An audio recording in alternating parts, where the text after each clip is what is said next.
Hello. Welcome back sa channel natin, and today itetest natin kung makakatulong ba kapag ginamit natin ng solar charge controller kapag magcha-charge tayo dito sa ating Thunderbox power station. So sige, labas tayo.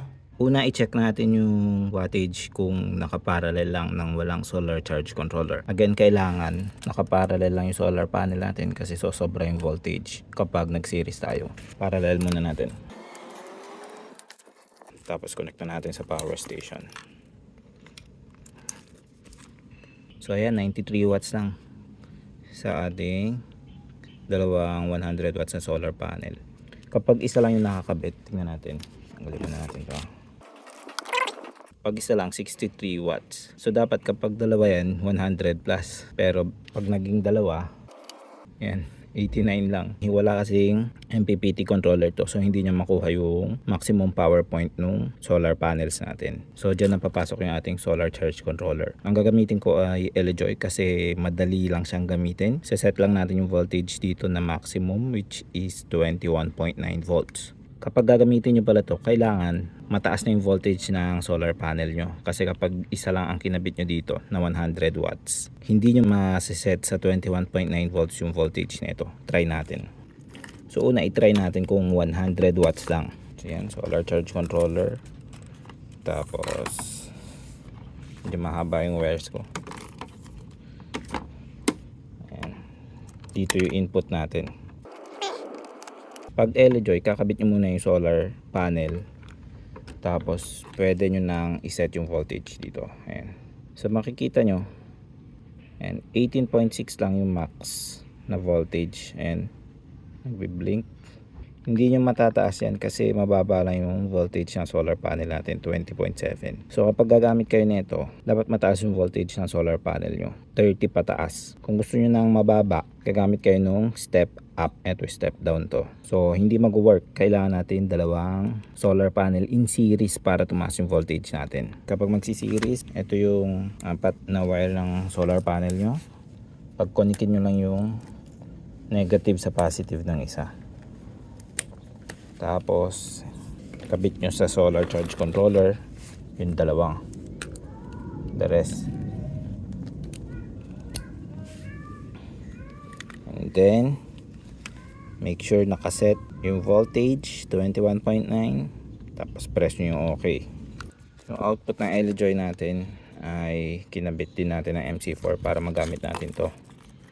Pwede kayong gumamit ng mga ganito, yung sabi ko, nabibili ng plugs online, pero hindi kasi siya ganun ka heavy duty. Miinit to kapag gagamitin nyo na. Ito sigurong iso-solder, pwede gagamitan nyo lang na makapal na wire. Ito pwede to, pero yung mga ito, umiinit to kapag masyado ng mataas yung wattage. Ayan, tignan nyo, manipis yung wire. Lalagay ko yung link kung sa mabibili to. Pwede nyong isolder directly sa output ng LJoy nyo para diretso siya dito. Ayan. Ako gagamit na lang akong ganito. Before nyo ipa-plug dito, test nyo na multimeter para sure. Positive yun nasa loob, negative to nasa labas. Ayan. Ayan. Tingnan nyo kung gaano ka-efficient kapag meron to, 130, 129. So mas nakuha natin yung totoong output ng solar panel kasi kanina nung tinest natin yung isa lang, nasa 60 plus. Pag pinarallel nyo siya, hindi siya ganun ka-efficient kasi walang MPPT. Tapos nung ginamitan natin solar charge controller, nakuha niya talaga yung totoong wattage. May power losses kasi to kaya hindi tayo makakuha ng 200. Tsaka hindi maaraw. Ganito lang yung diagram, madali lang. Kaya LJoy yung pinili ko na ipakita sa inyo kasi madali lang talaga. Isa-set nyo lang yung voltage 21.9 dito. Kakabit nyo muna yung solar panel bago nyo kakabit dito. Pindutin nyo lang to para ma-set yung voltage. Tapos okay, para ma-save.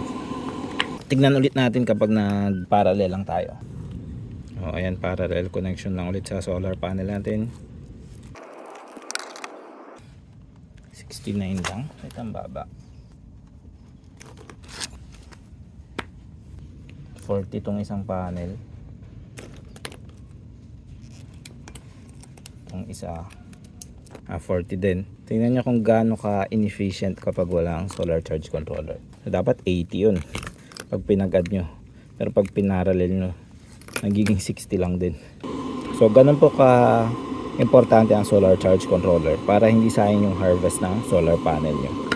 Now, malamang ang top question nyo ay kung ilang solar panel ba ang pwede dito. Na-check ko na tong MOSFET sa loob at 200 watts nga ang limit niya. So 200 watts na solar panel ang pwede natin ikabit. Pero since hindi tayo nakaka-harvest ng maayos dahil hindi efficient yung mga solar panel natin, mas mababa talaga sa 100 watts yung nakaka-harvest, pwede natin dagdagan ng konti. And tatlo yung kinabit natin. So i-test natin kung ilan ang maka-harvest natin.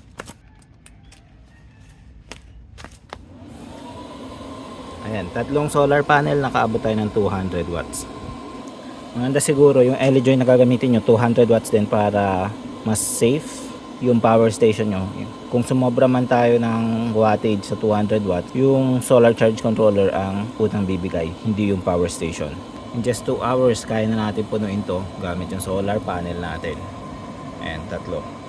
Ayan, na-confirm nga natin na mas efficient kapag gagamitan natin ng solar charge controller. Katulad ng na-test natin, yung isang solar panel, around 40 watts lang yung na-harvest natin. At kapag pinarallel natin yung dalawang solar panel, 60 watts lang yung na-harvest natin, kahit 40 watts ang isa. Pero nung ginamitan natin ng solar charge controller, umabot ng 120 watts. So, mas efficient talaga pag meron kang solar charge controller. Kasi kapag wala, pinupull lang nung battery yung voltage ng solar panel pababa, hindi efficient yon. Parang kinabit nyo lang yung solar panel directly sa battery. Meron akong i-upload soon na video tungkol sa solar charge controller kung bakit mas efficient talaga kapag gumamit ng solar charge controller versus walang solar charge controller. So, abangan nyo na lang po yun. And again, 200 watts yung maximum na pwede dito sa ating charging input. Yung 39 natin 300 watts at naka-harvest nga tayo ng 200. Pero kapag masyado malakas ang araw, pwedeng sumobra kasi yun. At kapag sumobra, pwedeng masunog yung MOSFET sa loob. Kasi yun yung limit ng MOSFET na nakita natin dyan. Kung gusto nyo maging safe talaga, 200 watts ang gagamitin nyo. Pag may katanungan po kayo kung paano i-set up yung solar charge controller, kapag hindi nyo pa naintindihan sa video,